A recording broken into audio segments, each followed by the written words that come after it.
Welcome to Marketing Mistakes and How to Avoid Them. I'm Stacey Jones, the founder of influencer marketing and branded content agency Hollywood Branded. This podcast provides brand marketers a learning platform for top experts to share their insights and knowledge on topics which make a direct impact on your business today. While it is impossible to be well versed on every topic and strategy that can improve bottom line results, my goal is to help you avoid making costly mistakes of time, energy, or money, whether you are doing a DIY approach or hiring an expert to help. Let's begin today's discussion. Welcome to Marketing Mistakes and How to Avoid Them. Here's your host, Stacey Jones. Welcome to Marketing Mistakes and How to Avoid Them. I'm Stacey Jones. I'm so happy to be here with you all today. I want to give a very warm welcome to Susanna Yee of Digital Everything, a Los Angeles-based digital marketing consulting firm that serves a global clientele. Susanna is a marketing expert and a pioneer in the field of social media and influencer marketing, and helps companies and brands learn how to create effective strategy-driven influencer marketing campaigns that result in ROI. Over the last 11 years, Susanna has worked with clients including Guess Jeans, Kate Spade, One Coconut Water, and Lucky Magazine. Her team's Guess Color Me Inspired campaign went viral, with Mashable naming it as one of their 5 interesting Pinterest marketing campaigns.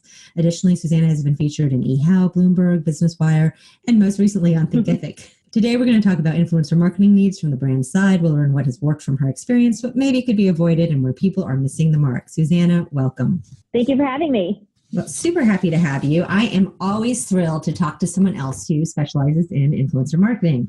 Love chatting about the topic and love getting other people's insight on how to make it best work for brands. Can you start off by telling us a little bit about your background and what got you to where you are doing what you do today?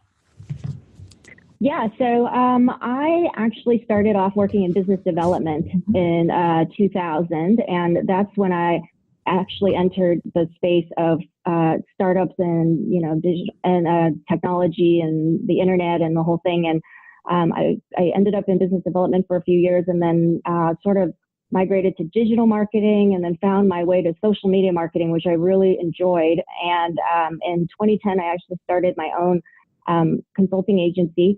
And for a few years, I partnered with a bigger firm that offered a lot of things,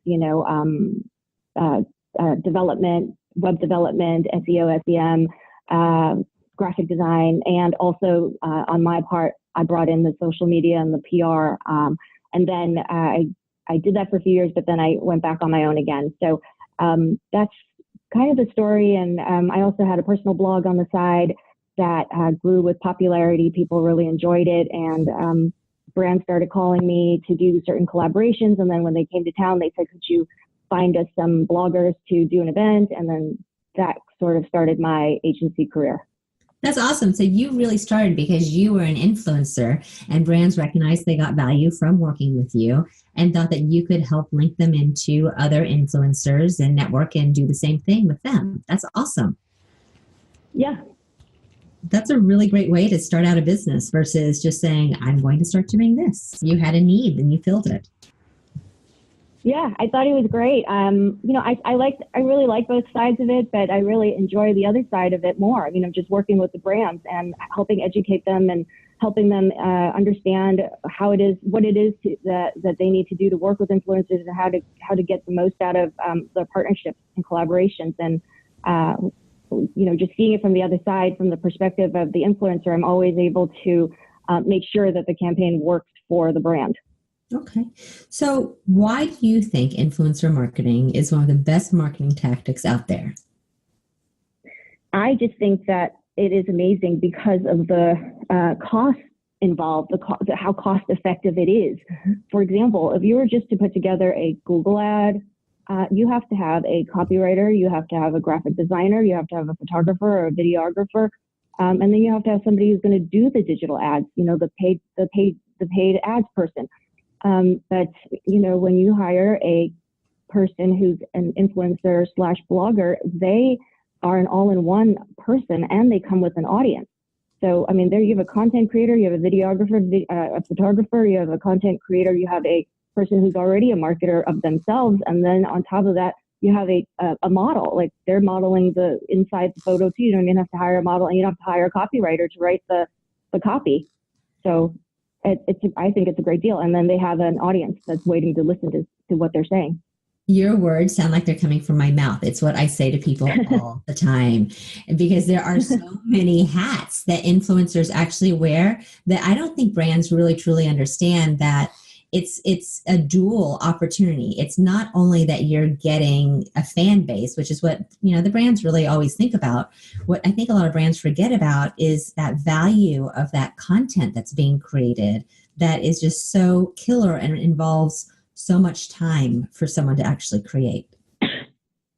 Yeah, I that's and it's been a whole education process throughout all my brand client partnerships with collaborators, and even today, you see a lot of white papers out there and comments all over on LinkedIn and everywhere else about how people I don't think they appreciate what the legit influencers do. And of course, the sad thing is, like any market, there's some people who aren't legit influencers. And so that kind of ruins it for a lot of people. So.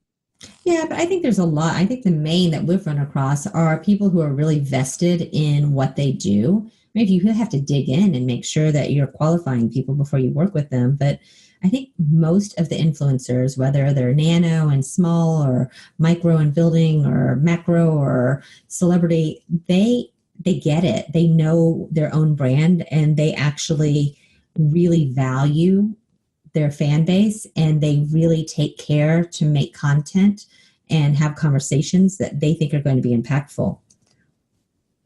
Agree. I mean, they wouldn't have started these blogs or started posting about what they post about if they weren't passionate about it, because when they started out, there's no guarantee that they were going to get where they are. Right. So where do you think influencer marketing makes big wins for brand partnerships? I think influencer marketing is a big win for, B2C, of course, that the whole industry. But in terms of bringing people to just brand recognition, I think they're not seeing the value of that. I think a lot of times people are thinking, well, in terms of ROI, they're always thinking, well, if I didn't make a sale on it, or I didn't get a click through, I didn't get an email, I didn't win. But I mean, how many times do you drive by a billboard before you even decide you're going to watch that Netflix show? At least 20, 30 times, right. So, and these brand partners, these influencer marketers, usually when you do something with them, they put it everywhere. They're putting a billboard on every street corner for you in front of their audience. When you do a partnership with them, you get a lot of value from them. 100%. Completely agree. And we constantly see brands who are saying, oh, how many downloads will I get? How much sales will I make happen? And our counsel always is to look at influencer marketing more so as building brand awareness versus trying to drive that, even though there's some brands out there that do awesome at getting, diet pills, magic potions and lotions and gummy hair products, lots of sales. But it's not what most brands do. No, and I think sometimes people are just not patient enough to see some of the results. You're planting seeds, and sometimes those results come a few months later, and then they all come at once. Right. 100%. You have to stick in long enough with a campaign in order to actually reap the results. When you're doing influencer marketing, how long do you, since I just said that, how long do you usually try to have a brand do a campaign? Do you usually do projects, or do you usually do like a longer term plan of, 3, 6, 12 months at a time of partnerships? What do you suggest people do? I suggest that if you can do a 3 month at least partnership per campaign, per influencer, you will start seeing results probably in the 3rd month. I mean, some influencers you see results right away, but usually when they're posting the first time and talking about it on their blogs and on video and in their stories, their audience is saying, let me know how that goes. It's sort of like your friends, like when your friend tries something new, let me know how that goes. And then like a month later you go, hey, how's that going? So, I mean, I think that's what we have to think about. We're having basically a dialogue. These people are having a dialogue for the brand, right, to their friends, basically. And so, 3 months from now, how's that diet pill working for you? Okay, that's really what it means. I mean, right? So, or how's that teeth whitener working for you 3 months later? So that's what they have to think about. Okay. So what are some of the biggest misconceptions to influencer marketing that you come across when you're talking with brands? Just how much time it takes. They don't understand. They think that if they give something to an influencer for free, that they're going to just post about it. And also just finding an influencer that's the right target influencer for their target demographic takes time. Not every influencer is going to want to do every single project that comes across their email, and the negotiation that's involved. So just, the most time consuming thing is, there are so many time consuming things in influencer marketing, but that the brands, first of all, the time, I think the time, number one thing, they're not really aware of how much time it takes. And then the second thing is how much time it takes just to find an influencer who wants to talk about what you're talking about. Right. Do you end up using a lot of online databases? Do you think that solves the time problem, or do you think that just creates more influencers to potentially look at versus actually solving issues? Yeah, it's sort of like when you go into an ice cream shop and there's too many flavors, you just get very confused sometimes. And also, there are some influencers who are just great at what they do, and they don't need to be on these platforms, so they're not going to be found there. Right. Agreed. And there's a lot of clutter on the platforms typically also. Yeah, and if you're organized and you're a professional, you really don't need those platforms. However, if you really are, just starting out and you want to get the platforms, they're not cheap, number one, but number two, they keep you organized for the most part, but there's a lot of things they don't do also. Yeah. So pros and cons. Okay. So how does a brand go about making influencer marketing happen and work for them? What are your suggestions there? Make sure that when you're going to start an influencer marketing campaign, that you know who your target audiences are, and make a list of the categories that you think you fall into, and decide which 2 or 3 you're going to concentrate on, and then find influencers in those categories and make a list. And that's number one. And then just be very organized about who you go out to and what you ask them to do. And then make sure you have a budget before you even start, because a lot of brands think that they can just send free product and they'll get something done. I think some people will do things for nothing, depending on how passionate they are, but most people need to get paid because they have rent to pay.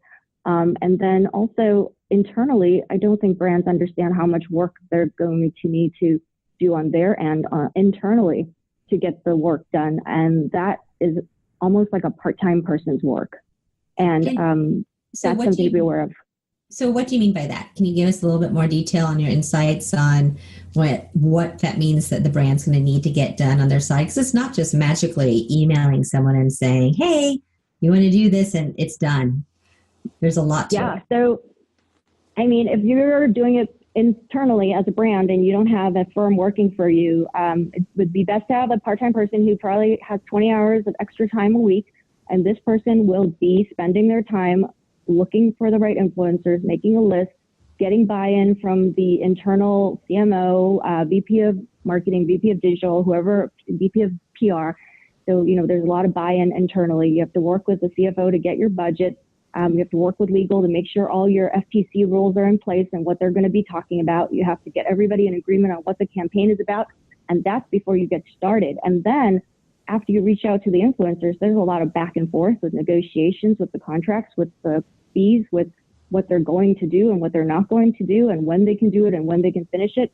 And then once the content starts coming in, you have to funnel it to all the right departments to make sure it gets approved. And then you have to send it back to them if it needs revising, and you have to be very organized. And then when it finally gets published, somebody has to go and make sure that they actually did what they were supposed to do, because depending on what your product is, but the FTC is very strict about everyone now, that every hashtag is in place for if it's a paid ad, and that they're saying what they're supposed to say if they're making claims. So there's a lot of work involved. There is a ton of work involved. Okay. And so when they're going through here and they're spending their 20 plus hours a week with all of that, what do you think, where are the areas besides the FTC that they can make a colossal mess of this, where it just is not going to go in the right direction? What have you seen with Well, case studies, campaigns you've done or case studies? I think the main thing is that people think that they're doing an influencer campaign and the influencer is going to make it magically happen for them. Internally, you have to make sure that you're going to leverage that content and amplify it and make it work for you. You own that content now, so do something with it on your end.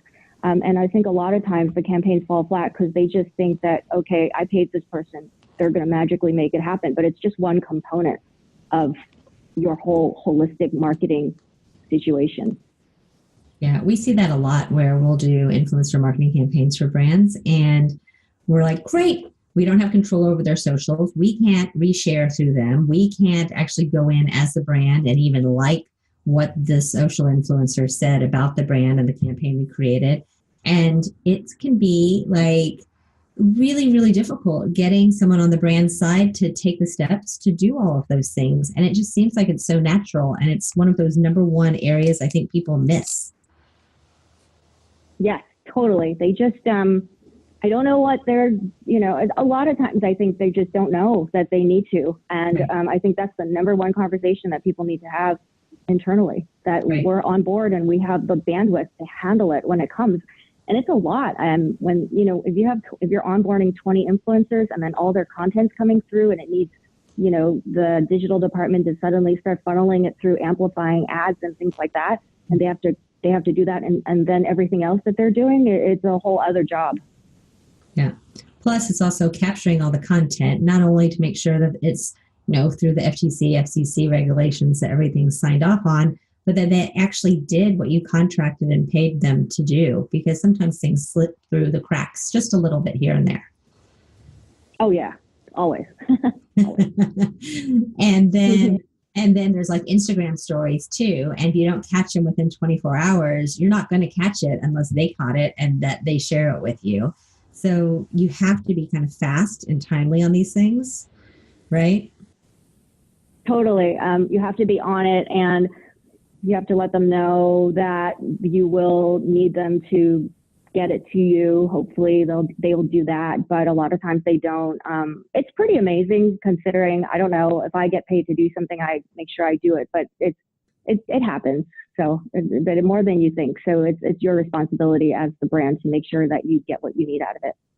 Yeah, I think what happens with influencers, because we're dealing with people from all spectrums in all different times in their own lives, and a lot of influencers, if not the majority of influencers, still have daytime jobs that they're doing, where they're not full-time influencers posting and doing brand collaborations and deals out there, that it's harder for them to kind of stay on top of things themselves, and they aren't necessarily always very business minded. They're sometimes more creative minded.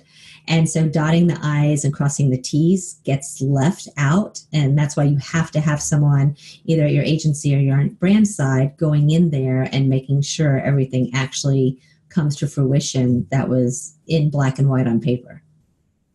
Yes, I agree. And to your point, that is more legwork for whoever it is that's in charge of that part of it. Yeah. That's why people should outsource to agencies. Makes it easier. Yeah.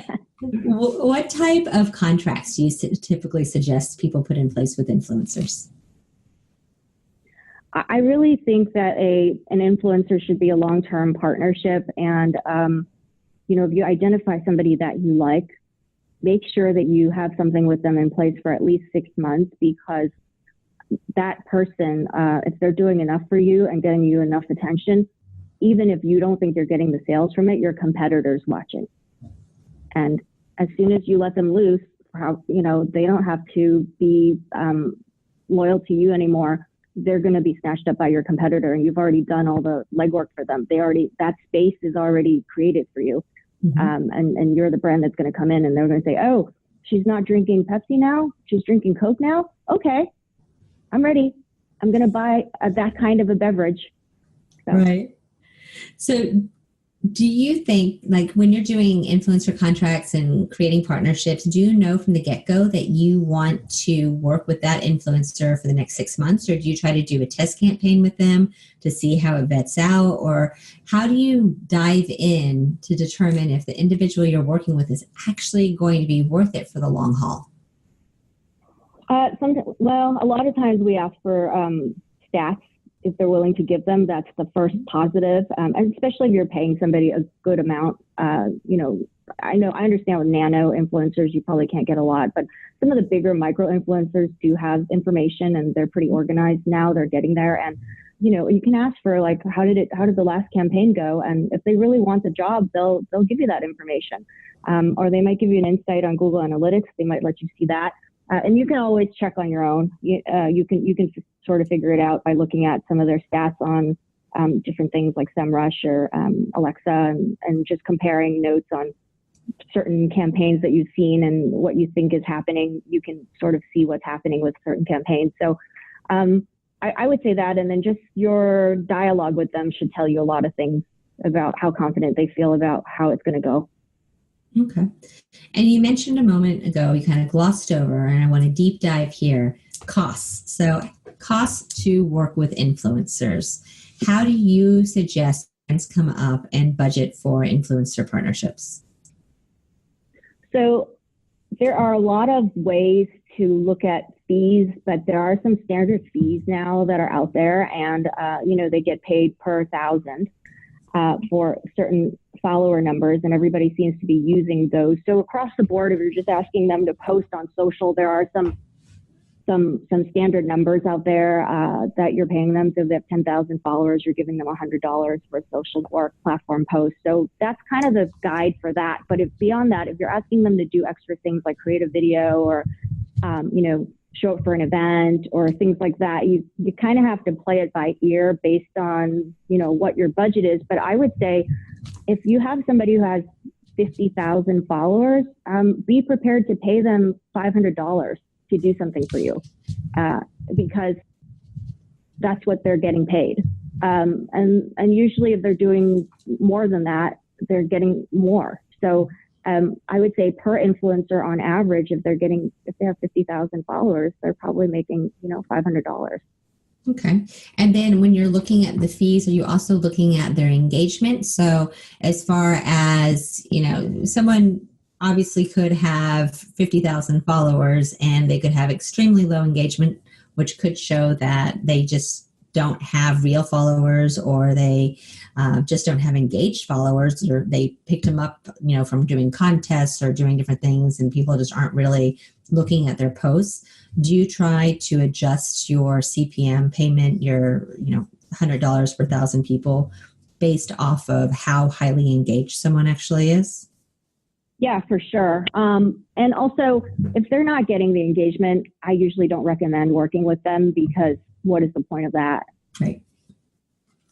And do you like working with the smaller influencers versus larger influencers when you're putting together brand campaigns? How do you decide who should go into the basket of potentials that you're looking at?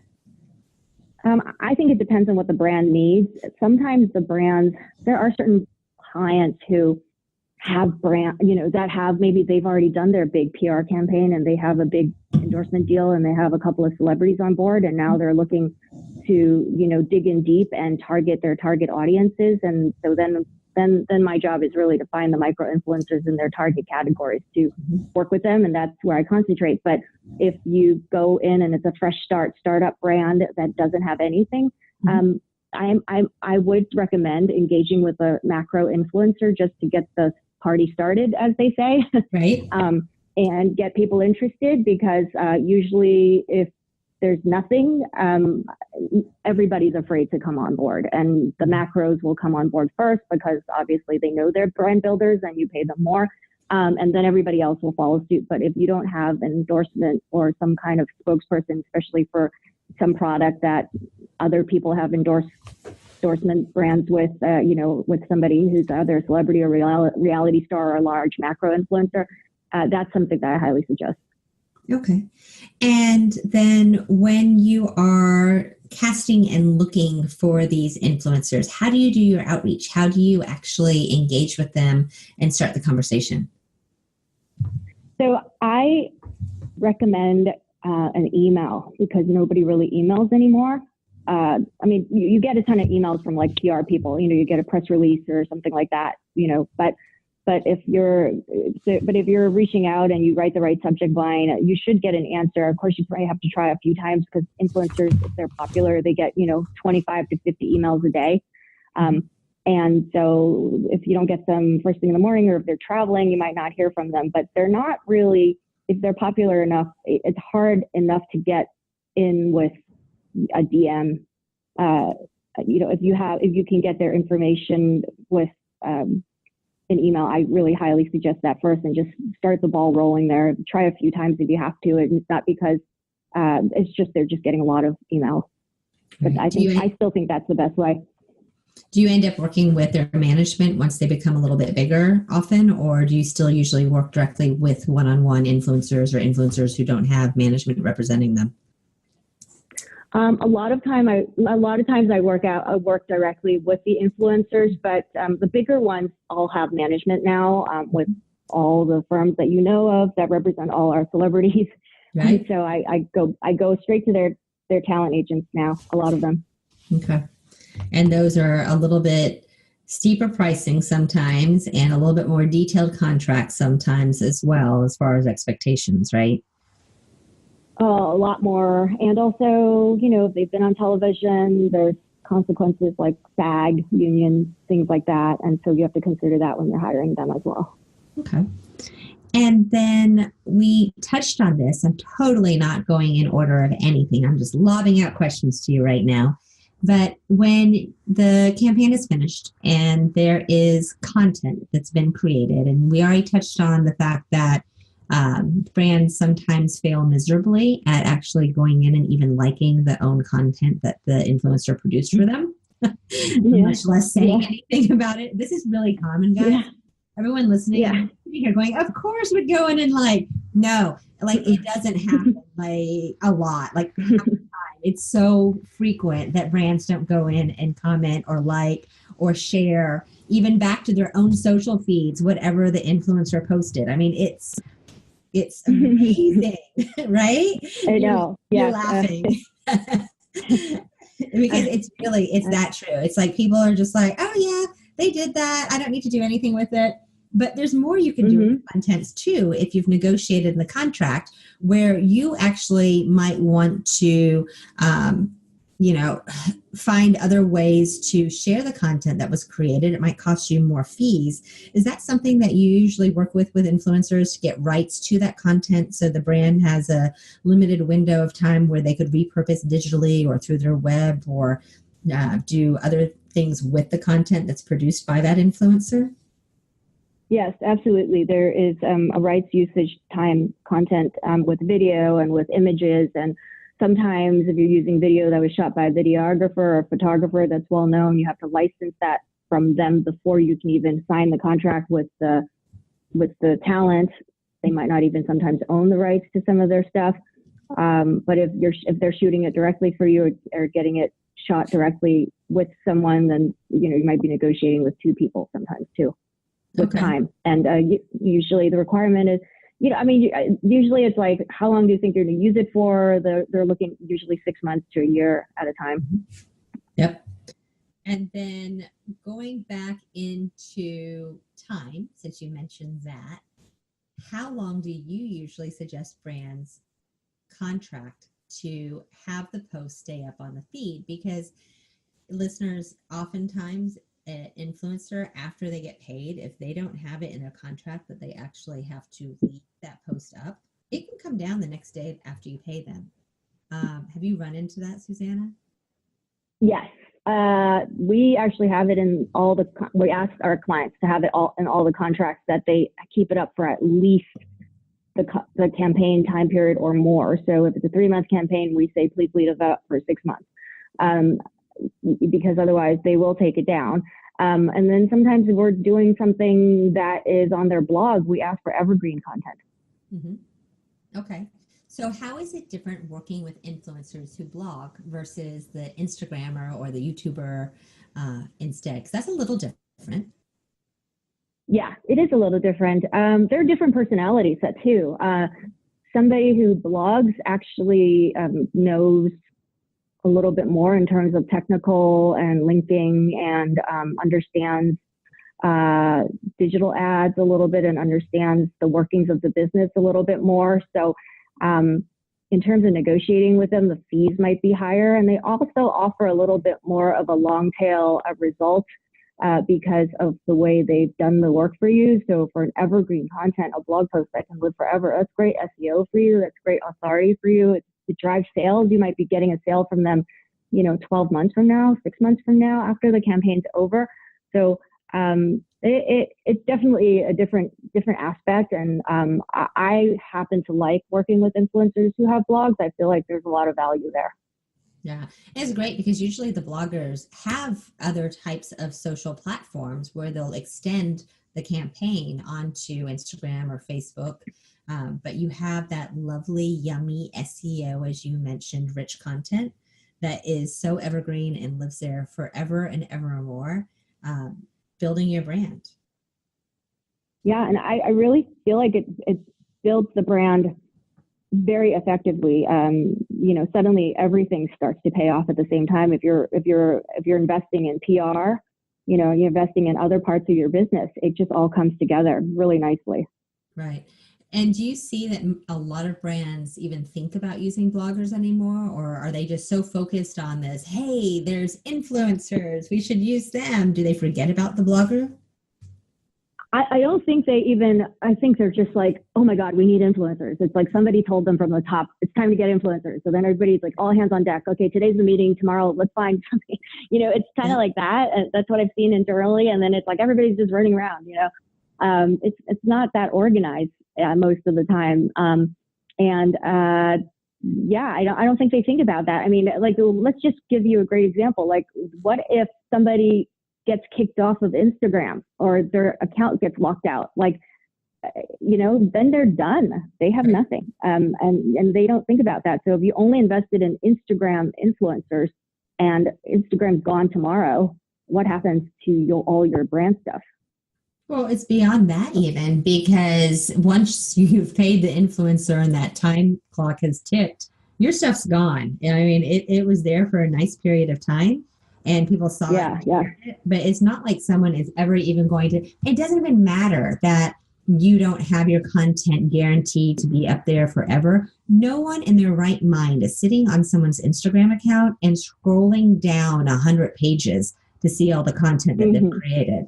I mean, that's insanity. Yeah. So okay, I mean, 12 blocks down, they're not looking, right? So that's the step. Some of them post 3 times a day, 5 times a day. Yeah. So if you paid them for one post, guess where that's gone by Wednesday? Right. Gone. I agree. When you invest in an influencer, you have to make sure that they have a lot of things going on different platforms, and that you make sure that your campaign's with all of their platforms and whatever else they have going on. Are there any great case studies that you could share that you've seen influencers work really well for different types of brands? There was one that I read recently, which I really liked, which was about, it was by Silk, that soy. The soy milk alternative. Yeah, there was a great case study on that where they got so much great user-generated content, not just influencer content, but user-generated content, and they showed the ROI on that. And they did a test case on how it created so much brand recognition that they were tracking what people were buying at supermarkets and the lift that they saw from the sales as a result of all that user-generated content, as a result of a campaign they did with influencers. That the influencers did that asked for user-generated content. Yeah. So like some of the influencers created their own recipes of something, and then they asked their followers to create a recipe that, like do a recipe like mine and, post it with a hashtag user-generated content, win the contest. And I don't remember what the prize was, but basically from these influencers and then their followers doing what they were doing, it created just in top of mind, like people kept seeing all the recipes and everything they were talking about in the Silk brand, and they saw a big lift at the supermarkets from checkout line. Well, that's awesome. I'm not familiar with that one, but that was basically using nano influencers of what people are trying to say are the new influencer for. Yes. So very cool. Because really everyone listening today, if you don't happen to be already a celebrity or a macro or a micro influencer, you're pretty much left to be a nano influencer, which means you have friends and family who follow you and they like what you write and they share what you like, and they're really actually tuned in. And it's been proven that nano influencers and micro influencers have a way higher engagement overall than any other type of influencer out there. So the return is really good for brands. I agree. Yeah. So where do you think brands are missing the mark right now? Where do you think that they're not leveraging influencers in ways that they could be? I just think it's they're not understanding what they can get out of their content. So number one, they're not sure who they're hiring. So some people think that it's just about the numbers.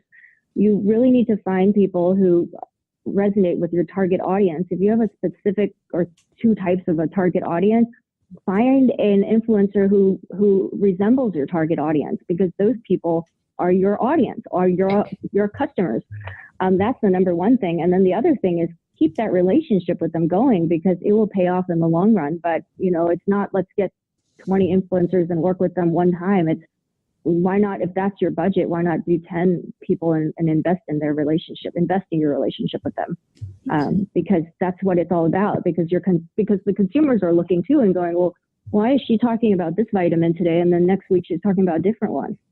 Right, and that just looks silliness when someone's doing the same category for different brands. I mean, obviously it makes sense if someone's talking, they're a fashion influencer and they love this dress this week and that dress next week, but that doesn't really extend to a lot of brand categories. It looks weird. Yeah, it does, especially if it's like a vitamin that someone's supposed to invest in for their health, and they're supposed to be taking it every single day. That kind of a relationship you should invest in. Do you ever look at doing partnership deals where you're actually on a higher level, you're the vitamin company, but you are working now with the influencer to help them create their own limited line in additions of products? Because that's another way that you can use influencers of different sizes. Have you run across that in your practice?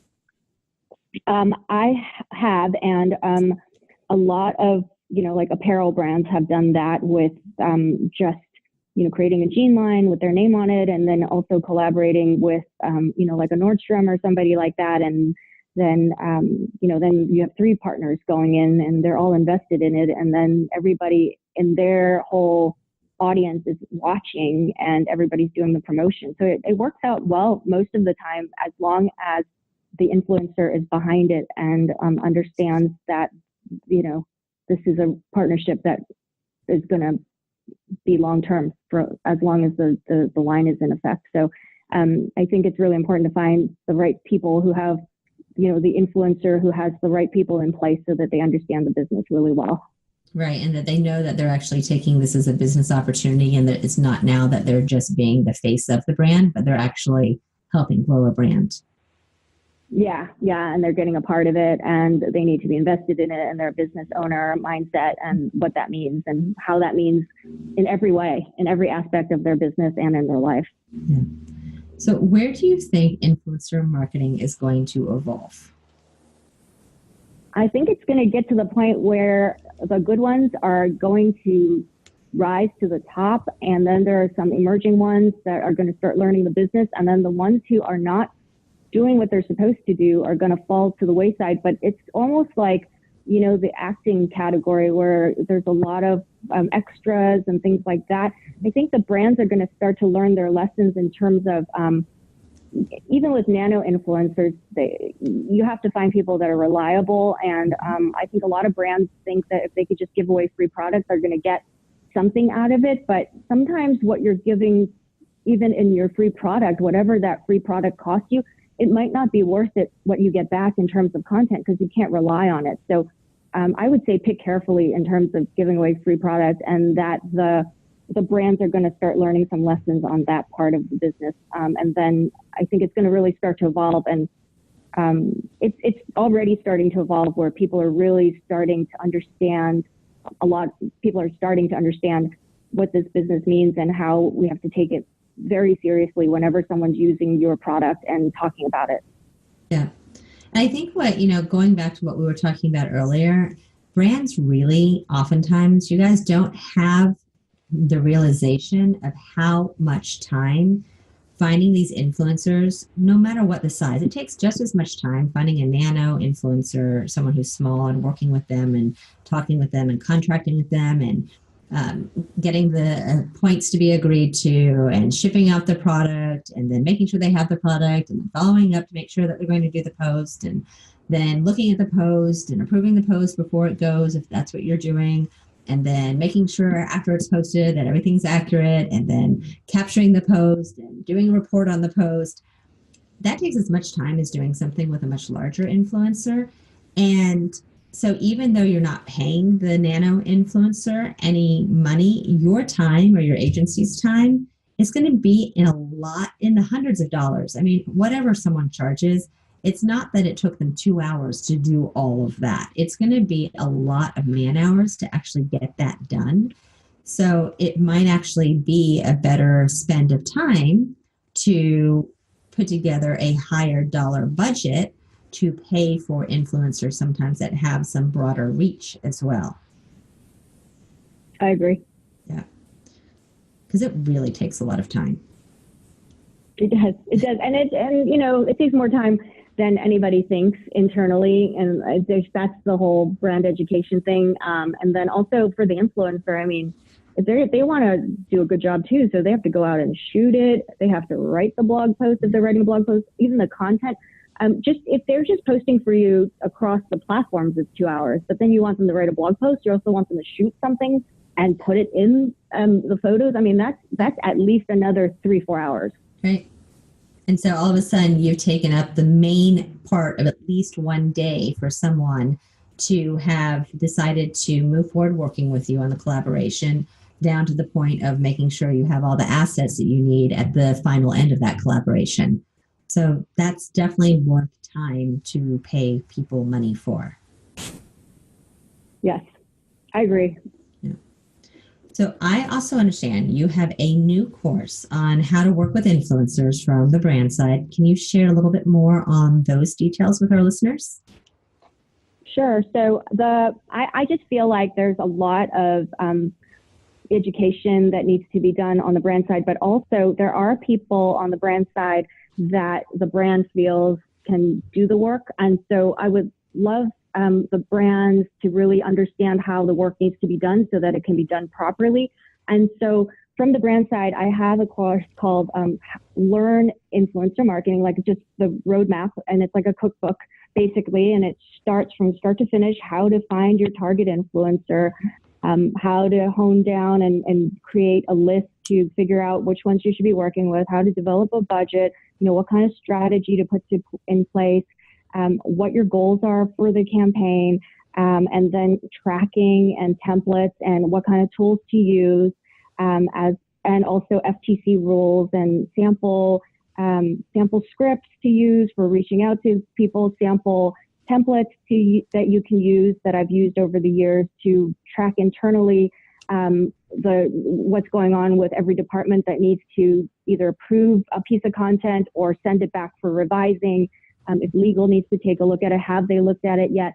To your master sheet with your budget on it that you and your CMO or your VP needs to look at to track the campaign as a whole. And it's from A to Z. So and it's an 8-week course. And when people are done, they can follow it all along the way and actually have a campaign by the time they're done.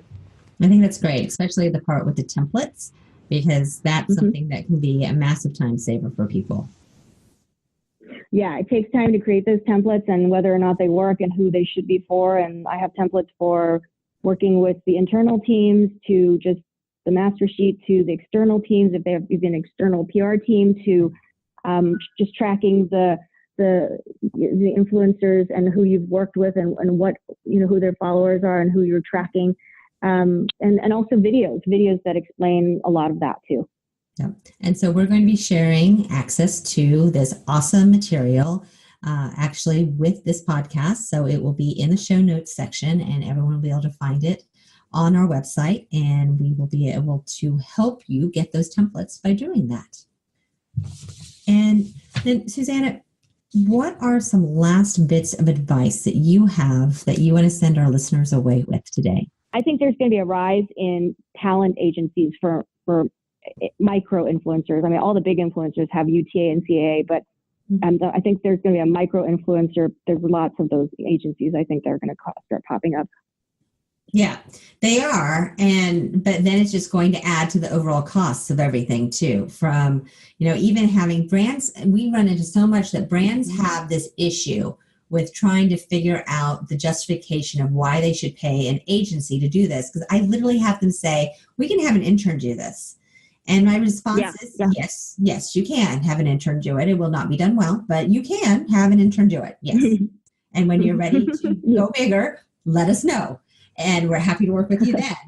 I always I show them what the successful campaigns look like. Sometimes I show them like a silk milk, the soy milk campaign, or I point out a few good campaigns and I'll say, here's all the things they did. So I just want to make sure you understand you have to do all of these things. But that doesn't mean that everybody has buy-in, because maybe the influencer program is owned by the PR, side of the business, and the digital side of the business hates them, whatever. Right. They just refuse to do it. They refuse to do the work to amplify, or they don't have the budget. And why should they spend it to make PR successful? So there's that too. But yeah, they can get an intern to do it, but the intern won't know what they're doing. They won't work. And then they'll say, oh, see, influencer marketing doesn't work. When the brands get it, they're great. Like I had a brand who I worked with for about 2 years, and then that contract ended, and then they are still using those same influencers, and it's worked out really well for them. So I'm happy to see that. And those influencers, I do other things with, and they're happy too. But it's rare. But if they listen, it's great.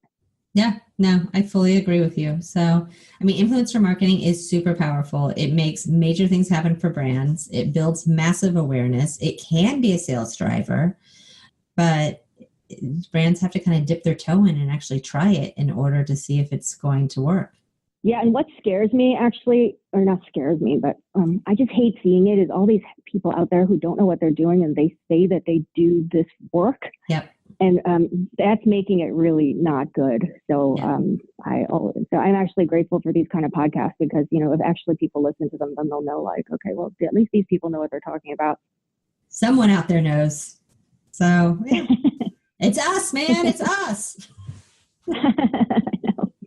I really think that people have to understand that this is a business for the influencers as well.